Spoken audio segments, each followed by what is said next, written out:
Taboo Station, and today we're stopping by the topic on sex. So we got onto Google and searched for the web's most searched questions on sex and decided to hit the streets and see what people might think of this topic. I guess physical and emotional, right? Emotional connection, physical attraction, having that intimacy at the moment. I guess it's something that's meant to be shared, like an experience, I guess, I would say. 주로 학교 다닐 때 애들이 이제 그런 데 관심이 생길 때가 있잖아요. 사춘기를 지나면서 뭐 중학교 때나 뭐 고등학교 때 이제 또 그런 뭐 주위에 그런 온남부를 접한 애들도 있었을 거고, 그러니까 그런 애들하고 이제 아무래도 대화하다 보면 자연스럽게 알게 된 것 같지. 저희 때만 해도 뭐 요즘은 성교육 이런 프로그램 자체가 학교에서도 있잖아요. 근데 저희 땐 그런 게 전혀 없었거든요. 그러니까는 네, 스스로 그냥 친구들을 통해서 제일 많이 들었던 것 같은데요. 네. When it comes to sex, it's like pornography and the TVs or even the what do you call Wi-Fi, whatever you call it, like internet. So it's exposed. Unfortunately, I had to learn it on my own. I think it's just like talking with people, just friends, family.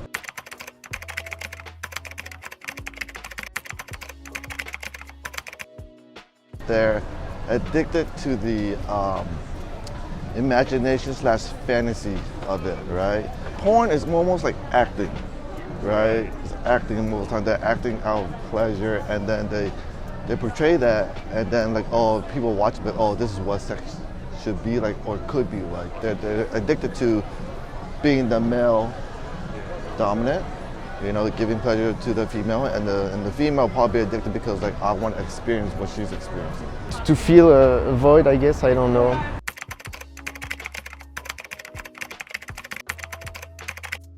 뭐 부정적으로는 생각하지 않아요. 그걸 건강하게, 저는 결혼을 한 사람이고 하니까 부부 생활에서도 뭔가 뭐 섹스 라이프가 있잖아요. 근데 그런 관계에서 조금 더 뭔가 이렇게 새로운 거를 좀 추구해서 건전하게 그거를 바꿔나갈 수 있다면 그것도 하나의 도구로서 이용을 하면 좋겠죠. 네, 근데 이제 그게 아니라 뭔가 거기에 정말 중독이 되고 그거 자체가 자기의 어떤 전반적인 생활이나 이런 거에 뭐 정신적인 어떤 그런 부분에서도 그게 너무 좌지우지가 된다 그러면 그거는 별로 좋은 것 같지는 않아요. I don't think it's a negative thing because in general, when you're performing intercourse, that's pretty much porn in itself. If you don't know what sex is and you watch it at an early age, it might give you the wrong idea or how you would call it, influence, right? It's quite negative actually, because I don't like it personally. There are so many videos available so easily, so you become addicted to it, and like every addiction you want always more, so it becomes more aggressive, more people or this kind of thing, and it becomes like to the limit of danger, because it's like a drug, like you always want more. You've heard a lot of the term porn so far, but what exactly is pornography? It is a printed or visual material containing the explicit description or display of sexual organs or activity, intended to stimulate erotic rather than aesthetic or emotional feelings. So the main question we're going to answer today is watching pornography good or bad for you? It's probably a question that pops in your head from time to time, but not something you would yell to your friends about. So let's get to this, shall we? The media has evolved over time, making the access to pornography so easy to anyone of any age. Even if it's illegal in your country, the power of VPN will get you access in less than 10 seconds. Over the years, the types of pornography that people crave for have changed, and now you can literally find anything to suit your needs. from categories like Asian sex, orgies, bondage, gay sex, and the list goes on. Approximately 11,000 adult films are released annually. This popular billion-dollar industry has managed to impact people in their rooms all across the world. However, pornography is really a battle between fantasy and reality. No, not your Lord of the Rings type of fantasy. No, not Harry Potter 2. Okay, maybe a little bit of Game of Thrones, if you know what I mean. But no, what I'm talking about is that most pornographic films are carefully scripted and directed by someone behind the camera, and the actors are, well, actors. What you see on screen is carefully curated to ensure you find pleasure. With that being said, what happens in sex in real life is different. Viewing porn is more about consumption as compared to having a connection with your partner. Jumping into our brain to see how it reacts when we view porn. Your brain is like the main communication hub in charge of sending messages to the rest of your body. Those messages are being sent through pathways via neurotransmitters, and one of the most important neurotransmitters is called dopamine.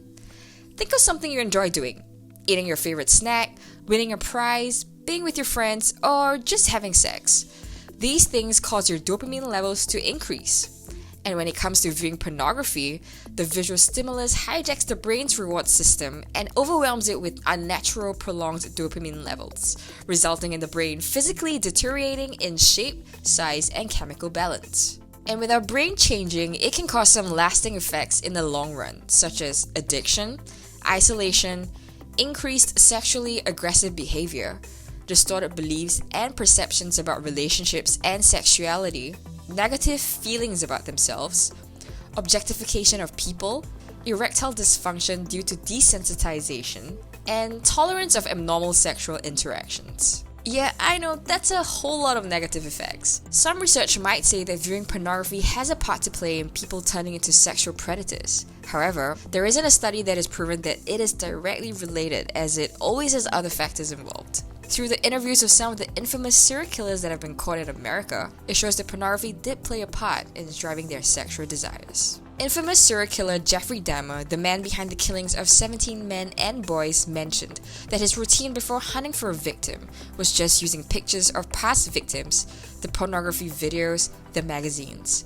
Ted Bundy raped and murdered countless women, said that hardcore pornography had a crystallizing effect on his violent tendencies and his acting out during the 1970s. Another example is the infamous co-ed killer Edmund Kemper, whose murders included rape and necrophilia, which is performing sexual acts on corpses. He used pornography and detective magazines for erotic stimulation. Gross, I know. Pornography may have played a factor in driving aggressive sexual tendencies once it reaches an extreme. However, there are also some positive effects in viewing pornography. Through masturbation, it releases sexual tension, reduces stress, and helps you sleep better. Hey, I know we all need some sort of release sometimes, but if you're someone who wishes to indulge in pornography like anything in life, it's good to have some boundaries. Firstly, if you're under 18 and watching this, you shouldn't even be viewing pornography. It's illegal. Repent. And secondly, just a suggestion, like any kind of addiction, maybe it's good to limit the number of pornographic material you consume. Now, if you're going to tell me, hey, how am I going to learn how to have sex if I don't watch porn? Do you not understand when I said porn is like fantasy? Just like how you're not kissing your first love in the rain like in those Nicholas Sparks movies, porn isn't reality. People consider porn as the main source of information about sex, when it shouldn't.